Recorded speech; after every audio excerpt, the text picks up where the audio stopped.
왜 우리는 늘 비슷한 문제로 힘들어하고 똑같은 관계의 패턴 속에서 상처받기를 반복하는 걸까요? 왜 혼자가 되는 것이 그토록 두려울까요? 왜 분노를 놓지 못하고 내 생각 속에 홀로 머무는 것을 견디지 못할까요? 최근 한 분이 보내주신 사연은 바로 우리 모두가 한 번쯤 던져봤을 법한 질문들로 가득 차 있었습니다. 저는 왜 관계를 망치는 걸까요? 왜 항상 관계에 필사적으로 매달리게 될까요? 행복해지는가 싶으면 얼마 지나지 않아 금세 불행해질 이유를 찾아내고 맙니다. 제 안에서 일어나는 이 드라마를 이제는 멈추고 싶습니다. 이 사연은 단지 한 개인의 고민이 아닙니다.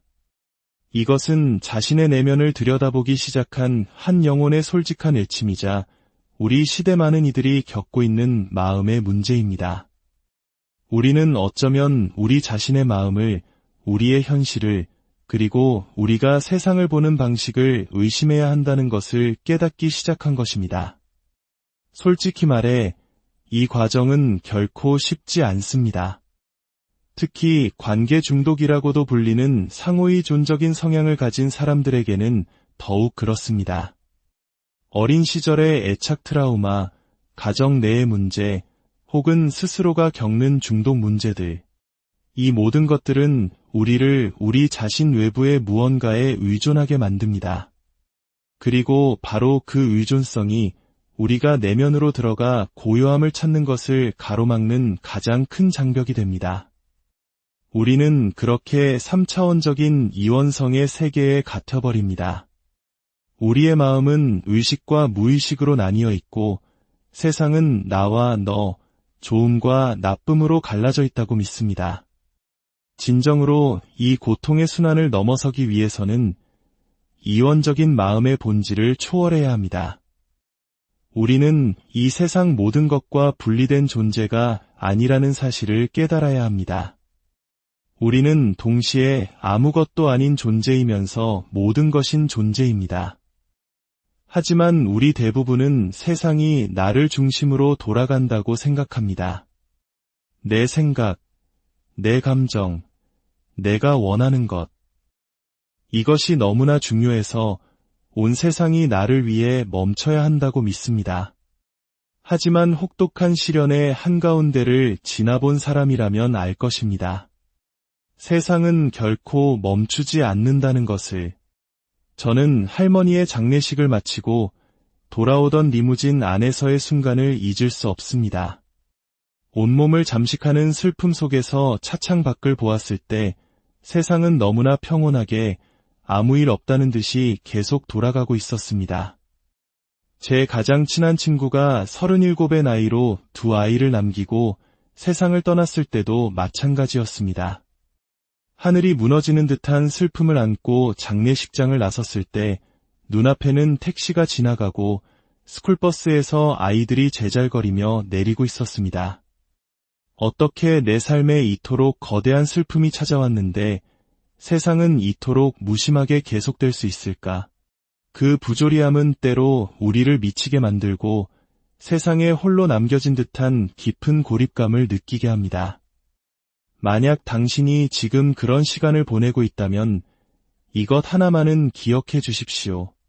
그 감정에 굴복하지 않고 버텨낸다면 당신은 결국 그 이원성을 초월하는 길을 발견하게 될 것입니다. 다시 말해, 당신이 겪고 있는 그 일이 무엇이든 그것에 집착하지 않고 그저 괜찮아지는 법을 배우게 된다는 뜻입니다. 물론 쉽지 않습니다. 이것은 일어나는 일에 즉각적으로 반응하는 대신 그것을 그저 관찰하는 법을 배우는 것입니다. 예를 들어 남편이 바닥에 던져놓은 수건에 화가 날 수 있습니다. 하지만 거기에 즉각 반응할 필요는 없습니다. 그 너머를 생각하고 그 이원성을 해소하고 그 이면을 볼 수 있습니다. 우리가 불안할수록, 타인에게 의존적일수록, 혹은 반대로 자기애가 강할수록 우리는 우리 외부에서 일어나는 일에 더욱 강하게 집착하게 됩니다. 하지만 우리의 궁극적인 목표는 외부의 무언가를 통제하는 것이 결코 될 수 없다는 것을 깨달아야 합니다. 그것은 비현실적인 목표입니다. 우리가 통제할 수 있는 유일한 것은 바로 우리 내면에서 일어나는 일들 뿐입니다. 그리고 그 내면을 통제하고자 하는 의지를 갖기 위해선 우리의 목표가 에고, 즉 자아를 초월하는 것임을 인식해야 합니다. 에고는 우리의 잠재의식 속에서 끊임없이 합리화하고 방어하고 비난하고 당신이 느끼는 불안을 정당화하기 위해 이야기를 만들어냅니다. 관계 중독에서 벗어나는 것, 자기 사랑의 결핍에서 치유되는 것은 곧 내가 본래부터 사랑 그 자체임을 깨닫는 여정입니다. 이를 위해서는 나를 타인과 분리된 존재라고 믿게 만드는 에고의 이야기를 해체하고 초월해야 합니다. 생각해 보십시오. 내 자신의 마음속에서 평화를 찾지 못하는데 어떻게 가정에서 평화를 이룰 수 있겠습니까? 내 삶이 엉망진창인데 어떻게 다른 사람과 원만하게 지낼 수 있겠습니까?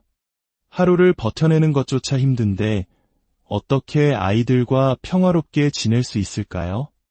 내면에서 행복을 만드는 법을 배우지 못했다면 어떻게 외부 세계에서 행복을 창조할 수 있겠습니까? 우리는 본능적으로 우리 내면에 있는 것들로부터 도망칩니다. 에고가 현실의 이원적 본질을 초월하는 것을 항상 어렵게 만든다는 사실을 깨닫기 전까지는 말입니다. 핵심은 내면의 고요함을 찾는 것입니다. 그 고요함 속으로 들어가되 그것을 판단하지 않는 것입니다. 나는 나의 육체가 아니다. 나는 나의 성별이 아니다. 라고 스스로에게 말하는 법을 배우는 것입니다. 저는 얼마 전 막내딸과 이런 대화를 나눴습니다. 얘야, 내 옆에 앉아있는 이 존재는 물리적인 형상을 하고 있지만 사실 이건 그냥 우주복 같은 거란다. 엄마처럼 보이고 이름도 있고 성별도 있고 매일 화장도 하지만 그게 진짜 나는 아니야. 진짜 나는 본질 그 자체이고 나의 본질은 너를 사랑한단다. 내가 무언가를 해야만 내가 너를 사랑하는 게 아니야. 너는 이미 나의 일부이고 우리는 모두 하나란다.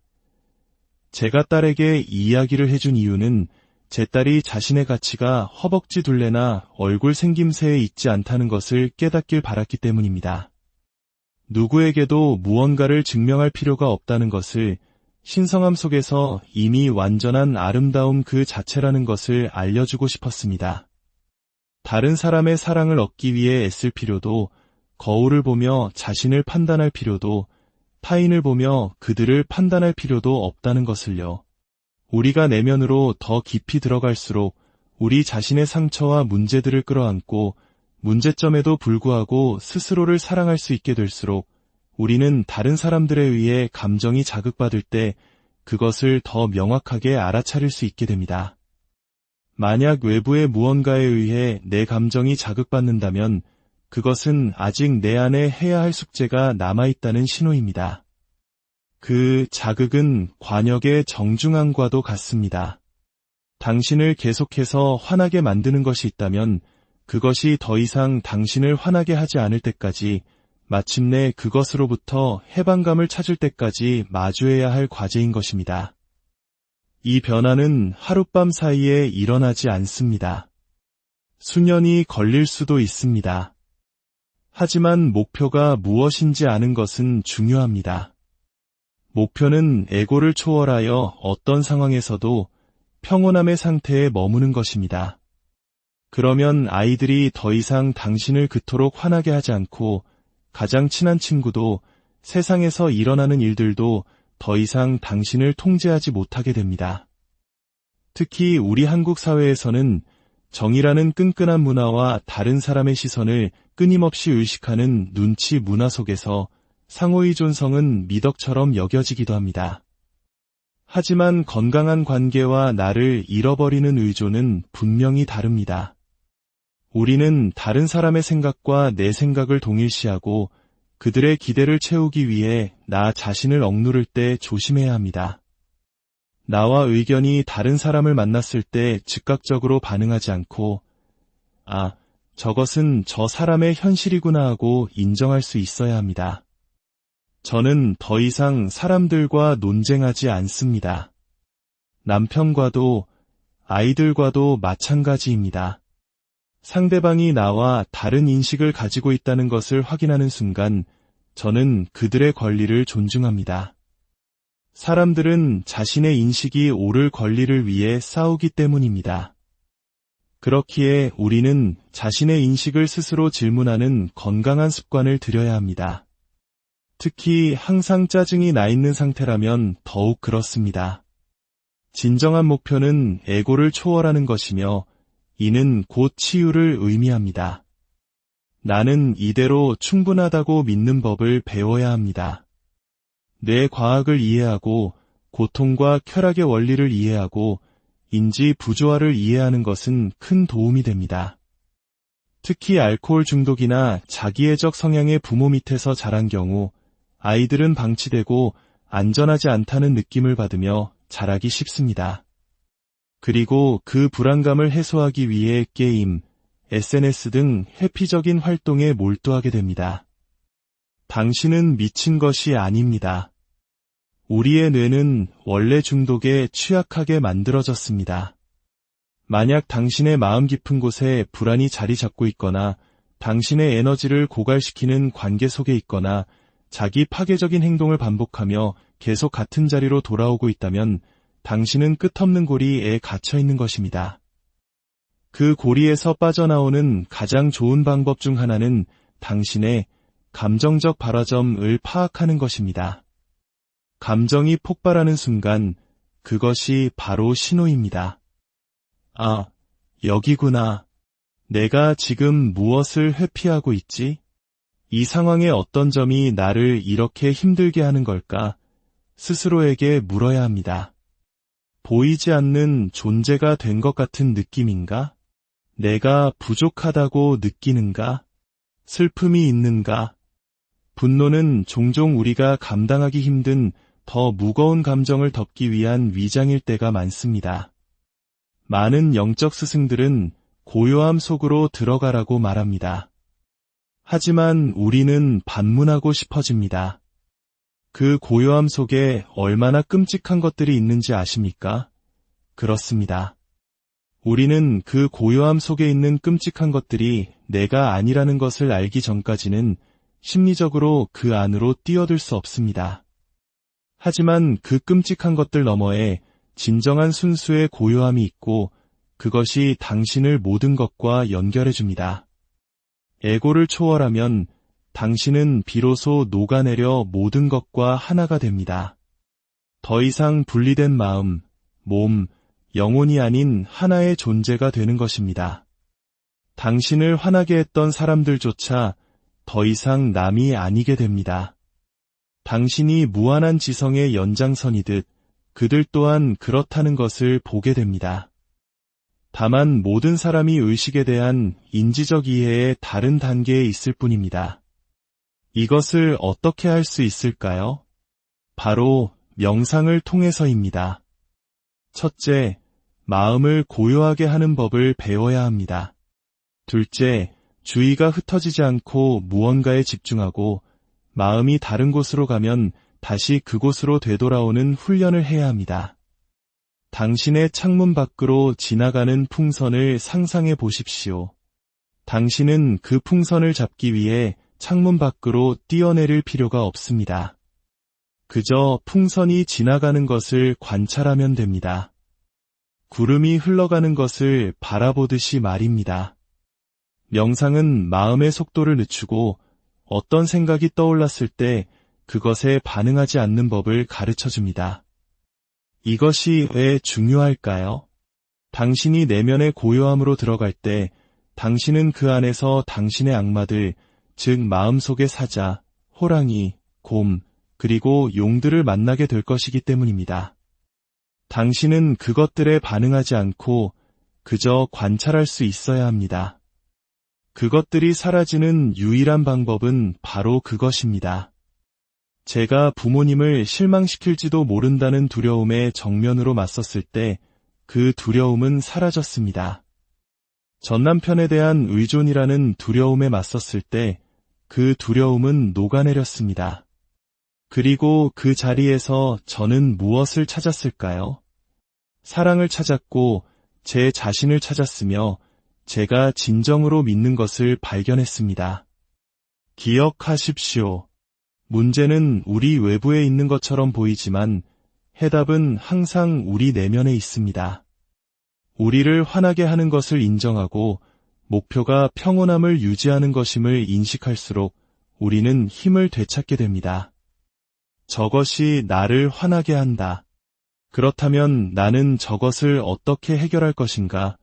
이제 선택권은 나에게 있습니다. 때로는 관계를 놓아주어야 하고, 때로는 힘든 대화를 해야 하며, 때로는 나의 필요를 표현해야 합니다. 내가 굳이 말해야 알아? 내 남편이라면, 내 친구라면 당연히 알아줘야 하는 거 아냐? 라고 말하는 것은 당신의 에고입니다. 현실은 그렇지 않습니다.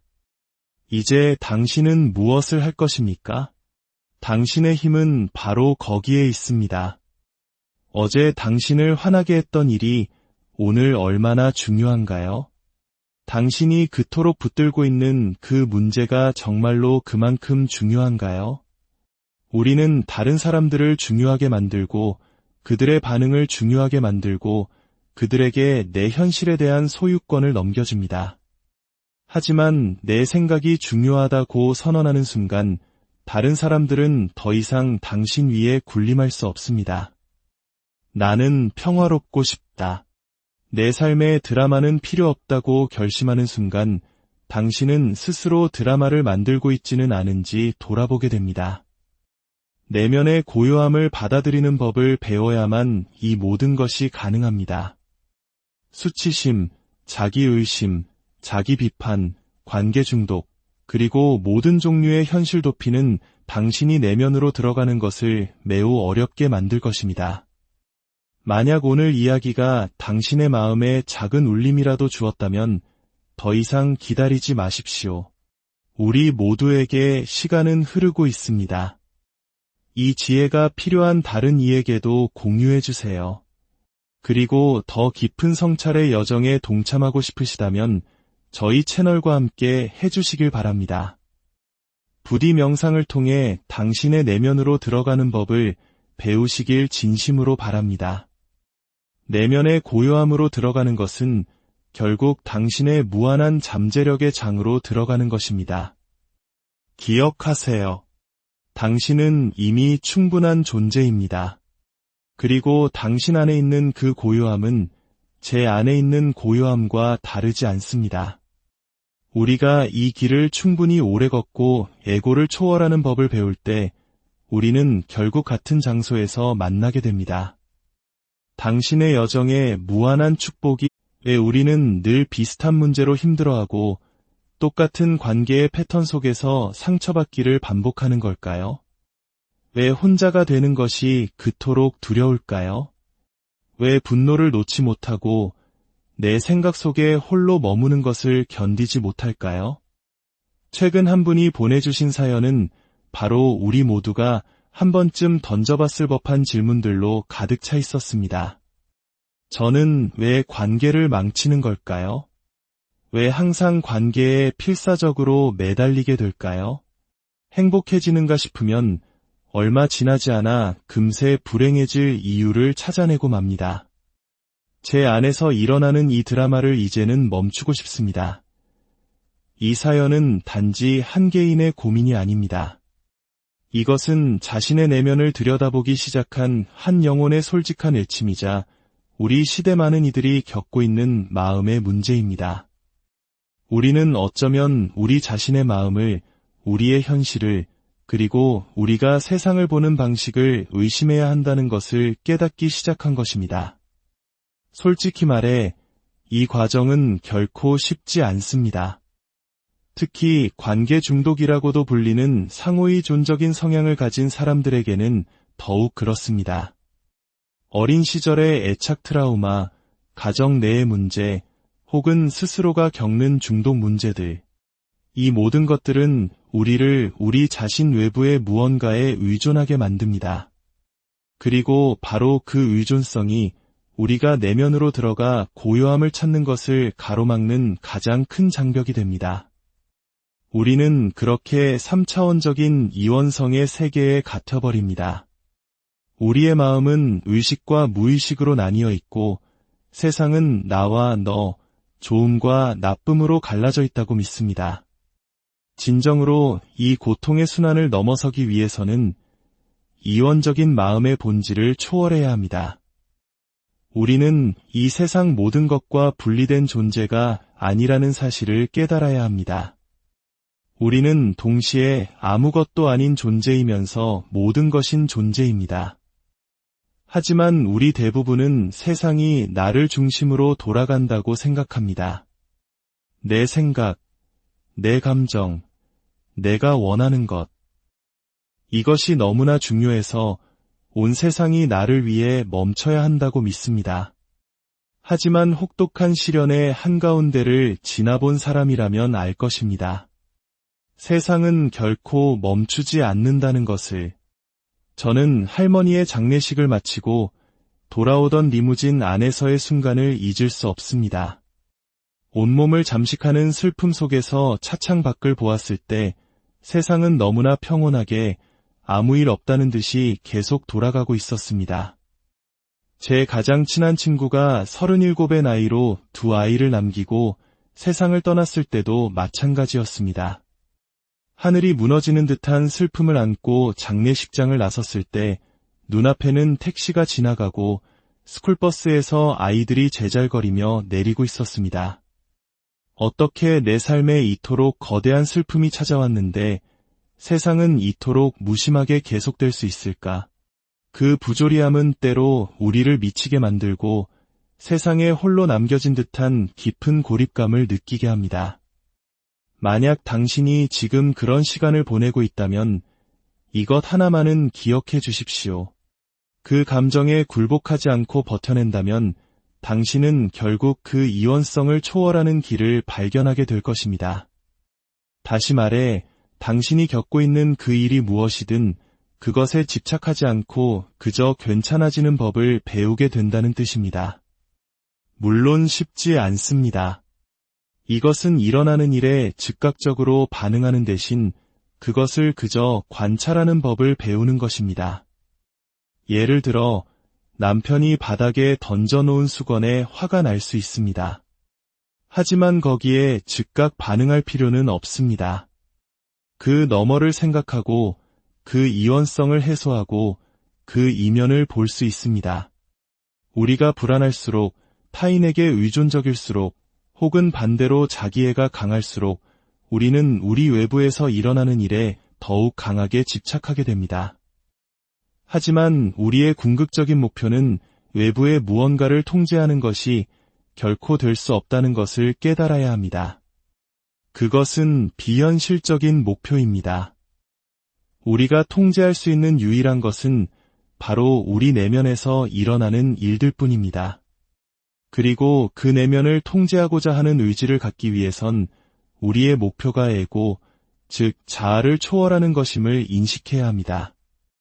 에고는 우리의 잠재의식 속에서 끊임없이 합리화하고 방어하고 비난하고 당신이 느끼는 불안을 정당화하기 위해 이야기를 만들어냅니다. 관계 중독에서 벗어나는 것, 자기 사랑의 결핍에서 치유되는 것은 곧 내가 본래부터 사랑 그 자체임을 깨닫는 여정입니다. 이를 위해서는 나를 타인과 분리된 존재라고 믿게 만드는 에고의 이야기를 해체하고 초월해야 합니다. 생각해 보십시오. 내 자신의 마음속에서 평화를 찾지 못하는데 어떻게 가정에서 평화를 이룰 수 있겠습니까? 내 삶이 엉망진창인데 어떻게 다른 사람과 원만하게 지낼 수 있겠습니까? 하루를 버텨내는 것조차 힘든데 어떻게 아이들과 평화롭게 지낼 수 있을까요? 내면에서 행복을 만드는 법을 배우지 못했다면 어떻게 외부 세계에서 행복을 창조할 수 있겠습니까? 우리는 본능적으로 우리 내면에 있는 것들로부터 도망칩니다. 에고가 현실의 이원적 본질을 초월하는 것을 항상 어렵게 만든다는 사실을 깨닫기 전까지는 말입니다. 핵심은 내면의 고요함을 찾는 것입니다. 그 고요함 속으로 들어가되 그것을 판단하지 않는 것입니다. 나는 나의 육체가 아니다. 나는 나의 성별이 아니다. 라고 스스로에게 말하는 법을 배우는 것입니다. 저는 얼마 전 막내딸과 이런 대화를 나눴습니다. 애야, 내 옆에 앉아있는 이 존재는 물리적인 형상을 하고 있지만 사실 이건 그냥 우주복 같은 거란다. 엄마처럼 보이고 이름도 있고 성별도 있고 매일 화장도 하지만 그게 진짜 나는 아니야. 진짜 나는 본질 그 자체이고 나의 본질은 너를 사랑한단다. 내가 무언가를 해야만 내가 너를 사랑하는 게 아니야. 너는 이미 나의 일부이고 우리는 모두 하나란다. 제가 딸에게 이 이야기를 해준 이유는 제 딸이 자신의 가치가 허벅지 둘레나 얼굴 생김새에 있지 않다는 것을 깨닫길 바랐기 때문입니다. 누구에게도 무언가를 증명할 필요가 없다는 것을, 신성함 속에서 이미 완전한 아름다움 그 자체라는 것을 알려주고 싶었습니다. 다른 사람의 사랑을 얻기 위해 애쓸 필요도, 거울을 보며 자신을 판단할 필요도, 타인을 보며 그들을 판단할 필요도 없다는 것을요. 우리가 내면으로 더 깊이 들어갈수록 우리 자신의 상처와 문제들을 끌어안고 문제점에도 불구하고 스스로를 사랑할 수 있게 될수록 우리는 다른 사람들에 의해 감정이 자극받을 때 그것을 더 명확하게 알아차릴 수 있게 됩니다. 만약 외부의 무언가에 의해 내 감정이 자극받는다면 그것은 아직 내 안에 해야 할 숙제가 남아있다는 신호입니다.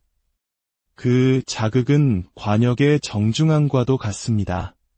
당신을 계속해서 화나게 만드는 것이 있다면 그것이 더 이상 당신을 화나게 하지 않을 때까지, 마침내 그것으로부터 해방감을 찾을 때까지 마주해야 할 과제인 것입니다. 이 변화는 하룻밤 사이에 일어나지 않습니다. 수년이 걸릴 수도 있습니다. 하지만 목표가 무엇인지 아는 것은 중요합니다. 목표는 에고를 초월하여 어떤 상황에서도 평온함의 상태에 머무는 것입니다. 그러면 아이들이 더 이상 당신을 그토록 화나게 하지 않고 가장 친한 친구도 세상에서 일어나는 일들도 더 이상 당신을 통제하지 못하게 됩니다. 특히 우리 한국 사회에서는 정의라는 끈끈한 문화와 다른 사람의 시선을 끊임없이 의식하는 눈치 문화 속에서 상호의 존성은 미덕처럼 여겨지기도 합니다. 하지만 건강한 관계와 나를 잃어버리는 의존은 분명히 다릅니다. 우리는 다른 사람의 생각과 내 생각을 동일시하고 그들의 기대를 채우기 위해 나 자신을 억누를 때 조심해야 합니다. 나와 의견이 다른 사람을 만났을 때 즉각적으로 반응하지 않고 저것은 저 사람의 현실이구나 하고 인정할 수 있어야 합니다. 저는 더 이상 사람들과 논쟁하지 않습니다. 남편과도 아이들과도 마찬가지입니다. 상대방이 나와 다른 인식을 가지고 있다는 것을 확인하는 순간 저는 그들의 권리를 존중합니다. 사람들은 자신의 인식이 옳을 권리를 위해 싸우기 때문입니다.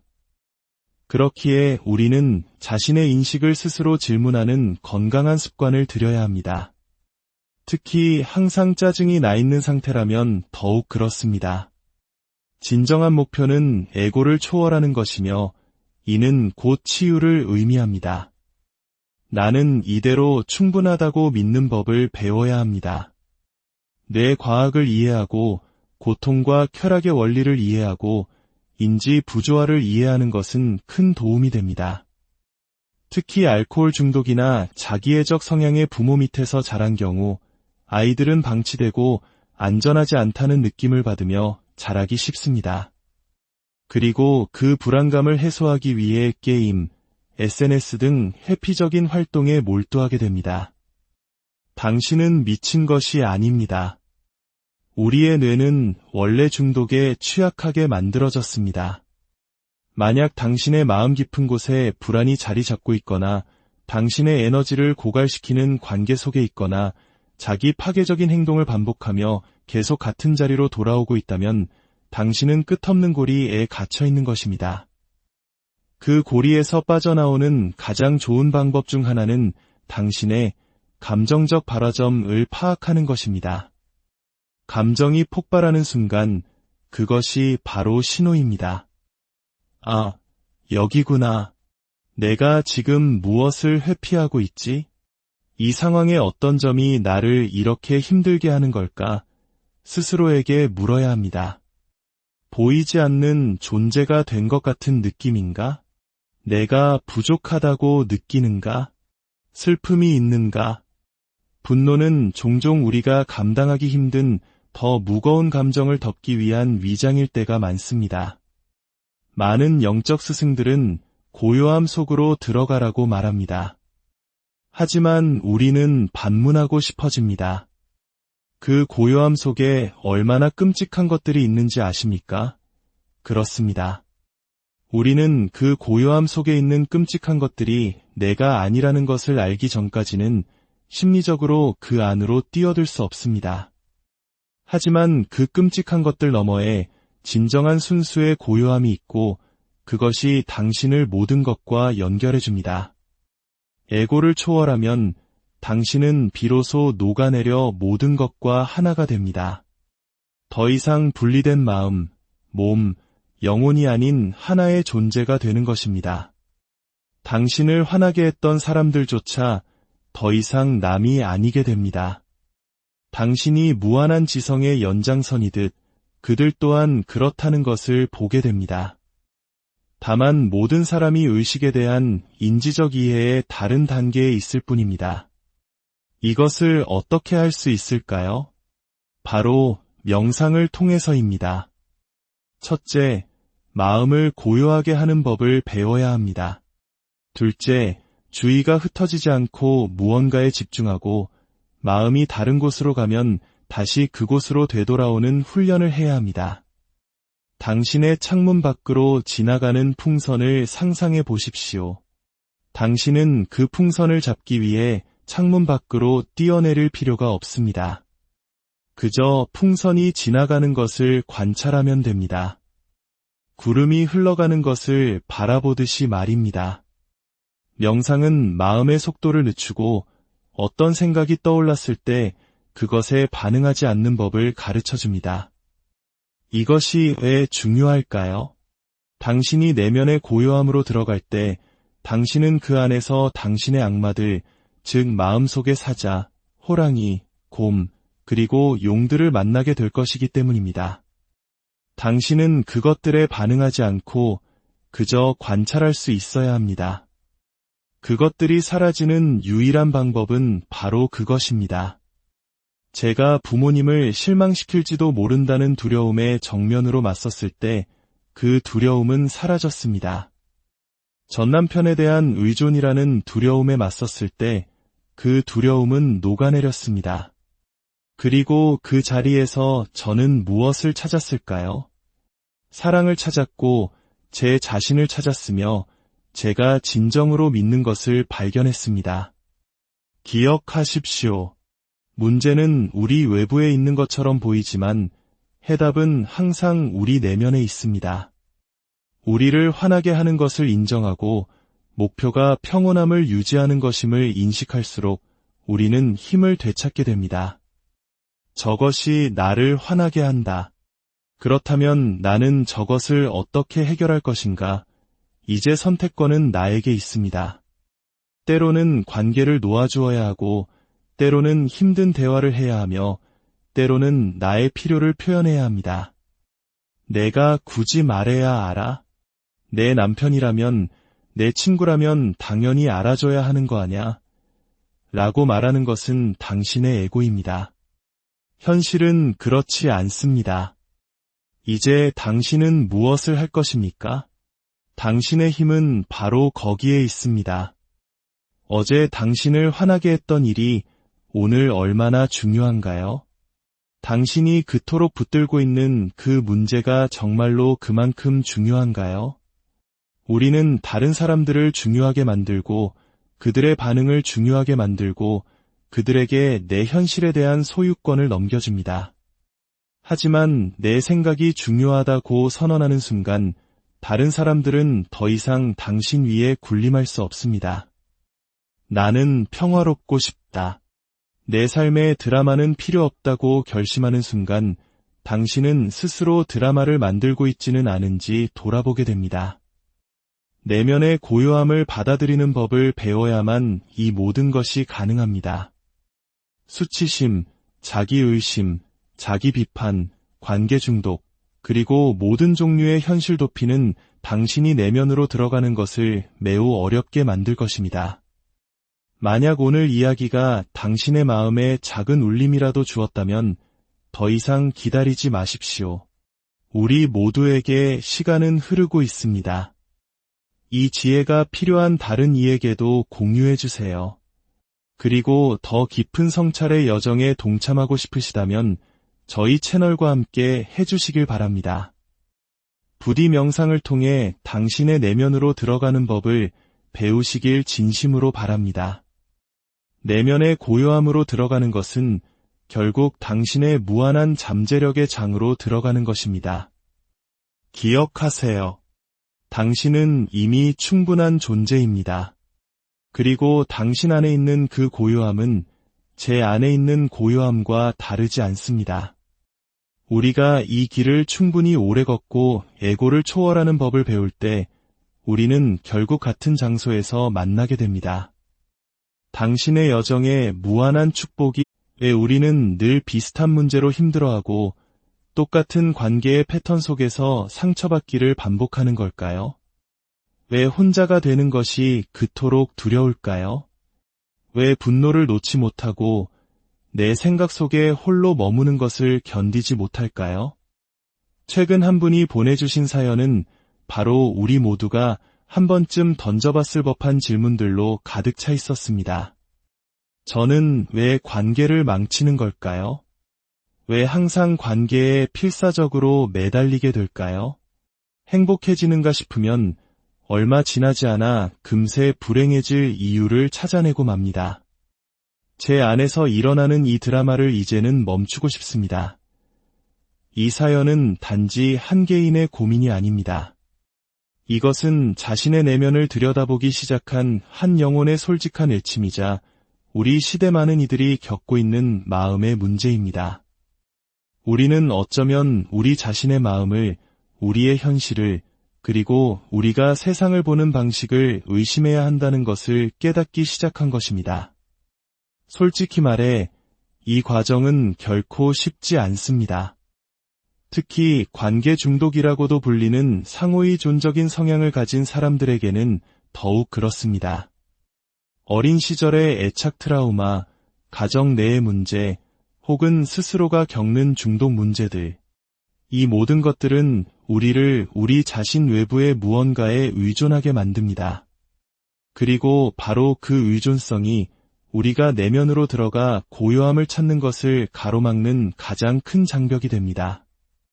우리는 그렇게 3차원적인 이원성의 세계에 갇혀버립니다. 우리의 마음은 의식과 무의식으로 나뉘어 있고 세상은 나와 너, 좋음과 나쁨으로 갈라져 있다고 믿습니다. 진정으로 이 고통의 순환을 넘어서기 위해서는 이원적인 마음의 본질을 초월해야 합니다. 우리는 이 세상 모든 것과 분리된 존재가 아니라는 사실을 깨달아야 합니다. 우리는 동시에 아무것도 아닌 존재이면서 모든 것인 존재입니다. 하지만 우리 대부분은 세상이 나를 중심으로 돌아간다고 생각합니다. 내 생각, 내 감정, 내가 원하는 것.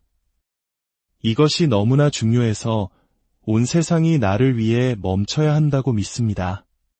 하지만 혹독한 시련의 한가운데를 지나본 사람이라면 알 것입니다. 세상은 결코 멈추지 않는다는 것을. 저는 할머니의 장례식을 마치고 돌아오던 리무진 안에서의 순간을 잊을 수 없습니다. 온몸을 잠식하는 슬픔 속에서 차창 밖을 보았을 때 세상은 너무나 평온하게 아무 일 없다는 듯이 계속 돌아가고 있었습니다. 제 가장 친한 친구가 37의 나이로 2아이를 남기고 세상을 떠났을 때도 마찬가지였습니다. 하늘이 무너지는 듯한 슬픔을 안고 장례식장을 나섰을 때 눈앞에는 택시가 지나가고 스쿨버스에서 아이들이 제잘거리며 내리고 있었습니다. 어떻게 내 삶에 이토록 거대한 슬픔이 찾아왔는데 세상은 이토록 무심하게 계속될 수 있을까? 그 부조리함은 때로 우리를 미치게 만들고 세상에 홀로 남겨진 듯한 깊은 고립감을 느끼게 합니다. 만약 당신이 지금 그런 시간을 보내고 있다면 이것 하나만은 기억해 주십시오. 그 감정에 굴복하지 않고 버텨낸다면 당신은 결국 그 이원성을 초월하는 길을 발견하게 될 것입니다. 다시 말해, 당신이 겪고 있는 그 일이 무엇이든 그것에 집착하지 않고 그저 괜찮아지는 법을 배우게 된다는 뜻입니다. 물론 쉽지 않습니다. 이것은 일어나는 일에 즉각적으로 반응하는 대신 그것을 그저 관찰하는 법을 배우는 것입니다. 예를 들어 남편이 바닥에 던져놓은 수건에 화가 날 수 있습니다. 하지만 거기에 즉각 반응할 필요는 없습니다. 그 너머를 생각하고 그 이원성을 해소하고 그 이면을 볼 수 있습니다. 우리가 불안할수록, 타인에게 의존적일수록, 혹은 반대로 자기애가 강할수록 우리는 우리 외부에서 일어나는 일에 더욱 강하게 집착하게 됩니다. 하지만 우리의 궁극적인 목표는 외부의 무언가를 통제하는 것이 결코 될 수 없다는 것을 깨달아야 합니다. 그것은 비현실적인 목표입니다. 우리가 통제할 수 있는 유일한 것은 바로 우리 내면에서 일어나는 일들 뿐입니다. 그리고 그 내면을 통제하고자 하는 의지를 갖기 위해선 우리의 목표가 에고, 즉 자아를 초월하는 것임을 인식해야 합니다. 에고는 우리의 잠재의식 속에서 끊임없이 합리화하고 방어하고 비난하고 당신이 느끼는 불안을 정당화하기 위해 이야기를 만들어냅니다.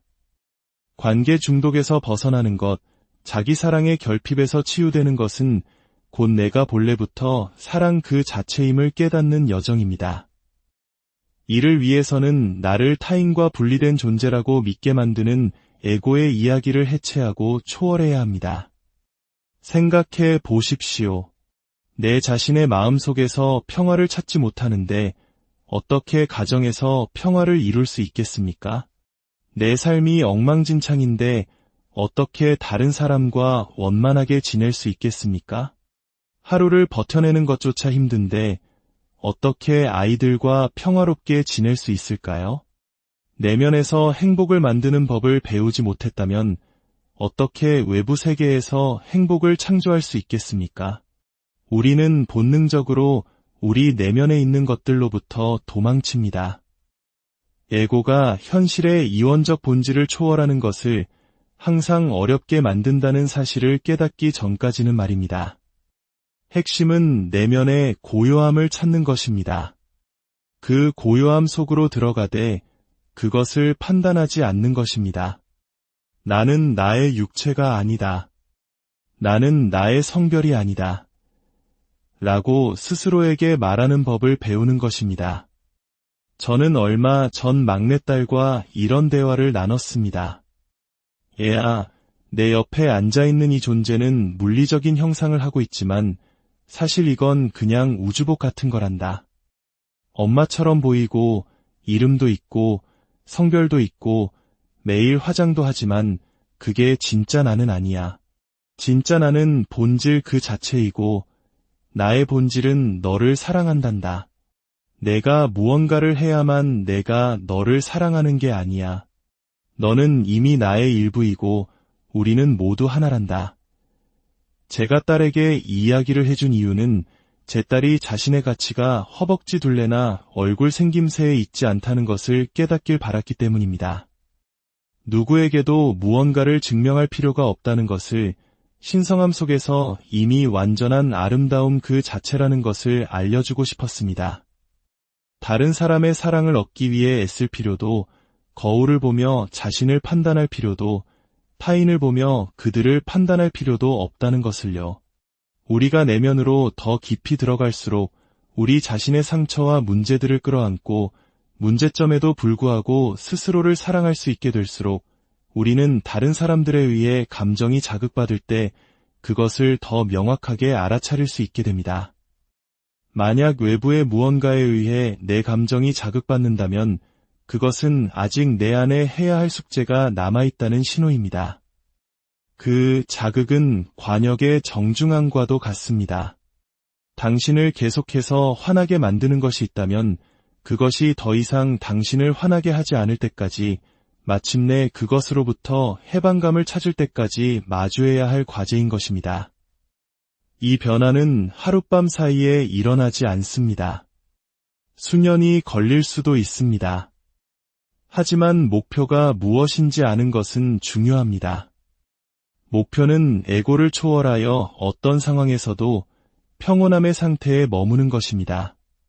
그러면 아이들이 더 이상 당신을 그토록 화나게 하지 않고 가장 친한 친구도 세상에서 일어나는 일들도 더 이상 당신을 통제하지 못하게 됩니다. 특히 우리 한국 사회에서는 정이라는 끈끈한 문화와 다른 사람의 시선을 끊임없이 의식하는 눈치 문화 속에서 상호의 존성은 미덕처럼 여겨지기도 합니다. 하지만 건강한 관계와 나를 잃어버리는 의존은 분명히 다릅니다. 우리는 다른 사람의 생각과 내 생각을 동일시하고 그들의 기대를 채우기 위해 나 자신을 억누를 때 조심해야 합니다. 나와 의견이 다른 사람을 만났을 때 즉각적으로 반응하지 않고 저것은 저 사람의 현실이구나 하고 인정할 수 있어야 합니다. 저는 더 이상 사람들과 논쟁하지 않습니다. 남편과도 아이들과도 마찬가지입니다. 상대방이 나와 다른 인식을 가지고 있다는 것을 확인하는 순간 저는 그들의 권리를 존중합니다. 사람들은 자신의 인식이 옳을 권리를 위해 싸우기 때문입니다. 그렇기에 우리는 자신의 인식을 스스로 질문하는 건강한 습관을 들여야 합니다. 특히 항상 짜증이 나 있는 상태라면 더욱 그렇습니다. 진정한 목표는 에고를 초월하는 것이며 이는 곧 치유를 의미합니다. 나는 이대로 충분하다고 믿는 법을 배워야 합니다. 뇌 과학을 이해하고 고통과 쾌락의 원리를 이해하고 인지 부조화를 이해하는 것은 큰 도움이 됩니다. 특히 알코올 중독이나 자기애적 성향의 부모 밑에서 자란 경우 아이들은 방치되고 안전하지 않다는 느낌을 받으며 자라기 쉽습니다. 그리고 그 불안감을 해소하기 위해 게임, SNS 등 회피적인 활동에 몰두하게 됩니다. 당신은 미친 것이 아닙니다. 우리의 뇌는 원래 중독에 취약하게 만들어졌습니다. 만약 당신의 마음 깊은 곳에 불안이 자리 잡고 있거나 당신의 에너지를 고갈시키는 관계 속에 있거나 자기 파괴적인 행동을 반복하며 계속 같은 자리로 돌아오고 있다면 당신은 끝없는 고리에 갇혀 있는 것입니다. 그 고리에서 빠져나오는 가장 좋은 방법 중 하나는 당신의 감정적 발화점을 파악하는 것입니다. 감정이 폭발하는 순간 그것이 바로 신호입니다. 여기구나. 내가 지금 무엇을 회피하고 있지? 이 상황의 어떤 점이 나를 이렇게 힘들게 하는 걸까? 스스로에게 물어야 합니다. 보이지 않는 존재가 된 것 같은 느낌인가? 내가 부족하다고 느끼는가? 슬픔이 있는가? 분노는 종종 우리가 감당하기 힘든 더 무거운 감정을 덮기 위한 위장일 때가 많습니다. 많은 영적 스승들은 고요함 속으로 들어가라고 말합니다. 하지만 우리는 반문하고 싶어집니다. 그 고요함 속에 얼마나 끔찍한 것들이 있는지 아십니까? 그렇습니다. 우리는 그 고요함 속에 있는 끔찍한 것들이 내가 아니라는 것을 알기 전까지는 심리적으로 그 안으로 뛰어들 수 없습니다. 하지만 그 끔찍한 것들 너머에 진정한 순수의 고요함이 있고 그것이 당신을 모든 것과 연결해줍니다. 에고를 초월하면 당신은 비로소 녹아내려 모든 것과 하나가 됩니다. 더 이상 분리된 마음, 몸, 영혼이 아닌 하나의 존재가 되는 것입니다. 당신을 화나게 했던 사람들조차 더 이상 남이 아니게 됩니다. 당신이 무한한 지성의 연장선이듯 그들 또한 그렇다는 것을 보게 됩니다. 다만 모든 사람이 의식에 대한 인지적 이해의 다른 단계에 있을 뿐입니다. 이것을 어떻게 할 수 있을까요? 바로 명상을 통해서입니다. 첫째, 마음을 고요하게 하는 법을 배워야 합니다. 둘째, 주의가 흩어지지 않고 무언가에 집중하고 마음이 다른 곳으로 가면 다시 그곳으로 되돌아오는 훈련을 해야 합니다. 당신의 창문 밖으로 지나가는 풍선을 상상해 보십시오. 당신은 그 풍선을 잡기 위해 창문 밖으로 뛰어내릴 필요가 없습니다. 그저 풍선이 지나가는 것을 관찰하면 됩니다. 구름이 흘러가는 것을 바라보듯이 말입니다. 명상은 마음의 속도를 늦추고 어떤 생각이 떠올랐을 때 그것에 반응하지 않는 법을 가르쳐줍니다. 이것이 왜 중요할까요? 당신이 내면의 고요함으로 들어갈 때 당신은 그 안에서 당신의 악마들, 즉 마음속의 사자, 호랑이, 곰, 그리고 용들을 만나게 될 것이기 때문입니다. 당신은 그것들에 반응하지 않고 그저 관찰할 수 있어야 합니다. 그것들이 사라지는 유일한 방법은 바로 그것입니다. 제가 부모님을 실망시킬지도 모른다는 두려움에 정면으로 맞섰을 때 그 두려움은 사라졌습니다. 전남편에 대한 의존이라는 두려움에 맞섰을 때 그 두려움은 녹아내렸습니다. 그리고 그 자리에서 저는 무엇을 찾았을까요? 사랑을 찾았고 제 자신을 찾았으며 제가 진정으로 믿는 것을 발견했습니다. 기억하십시오. 문제는 우리 외부에 있는 것처럼 보이지만 해답은 항상 우리 내면에 있습니다. 우리를 화나게 하는 것을 인정하고 목표가 평온함을 유지하는 것임을 인식할수록 우리는 힘을 되찾게 됩니다. 저것이 나를 화나게 한다. 그렇다면 나는 저것을 어떻게 해결할 것인가? 이제 선택권은 나에게 있습니다. 때로는 관계를 놓아주어야 하고, 때로는 힘든 대화를 해야 하며, 때로는 나의 필요를 표현해야 합니다. 내가 굳이 말해야 알아? 내 남편이라면, 내 친구라면 당연히 알아줘야 하는 거 아냐? 라고 말하는 것은 당신의 에고입니다. 현실은 그렇지 않습니다. 이제 당신은 무엇을 할 것입니까? 당신의 힘은 바로 거기에 있습니다. 어제 당신을 화나게 했던 일이 오늘 얼마나 중요한가요? 당신이 그토록 붙들고 있는 그 문제가 정말로 그만큼 중요한가요? 우리는 다른 사람들을 중요하게 만들고 그들의 반응을 중요하게 만들고 그들에게 내 현실에 대한 소유권을 넘겨줍니다. 하지만 내 생각이 중요하다고 선언하는 순간 다른 사람들은 더 이상 당신 위에 군림할 수 없습니다. 나는 평화롭고 싶다. 내 삶에 드라마는 필요 없다고 결심하는 순간 당신은 스스로 드라마를 만들고 있지는 않은지 돌아보게 됩니다. 내면의 고요함을 받아들이는 법을 배워야만 이 모든 것이 가능합니다. 수치심, 자기의심, 자기비판, 관계중독, 그리고 모든 종류의 현실 도피는 당신이 내면으로 들어가는 것을 매우 어렵게 만들 것입니다. 만약 오늘 이야기가 당신의 마음에 작은 울림이라도 주었다면 더 이상 기다리지 마십시오. 우리 모두에게 시간은 흐르고 있습니다.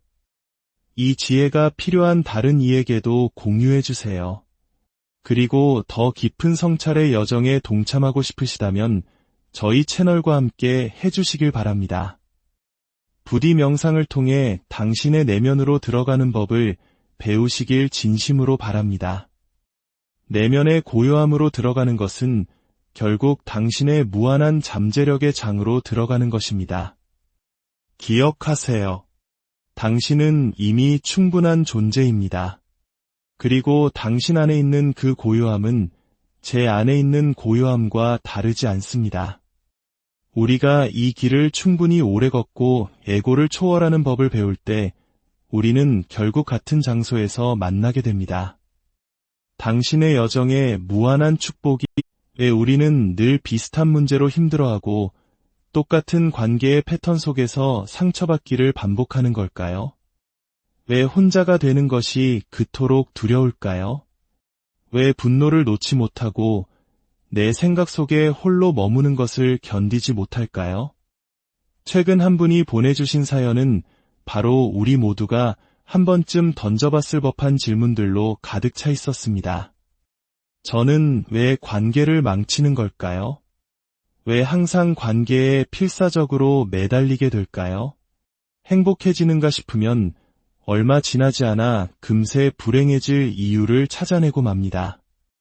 제 안에서 일어나는 이 드라마를 이제는 멈추고 싶습니다. 이 사연은 단지 한 개인의 고민이 아닙니다. 이것은 자신의 내면을 들여다보기 시작한 한 영혼의 솔직한 외침이자 우리 시대 많은 이들이 겪고 있는 마음의 문제입니다. 우리는 어쩌면 우리 자신의 마음을, 우리의 현실을, 그리고 우리가 세상을 보는 방식을 의심해야 한다는 것을 깨닫기 시작한 것입니다.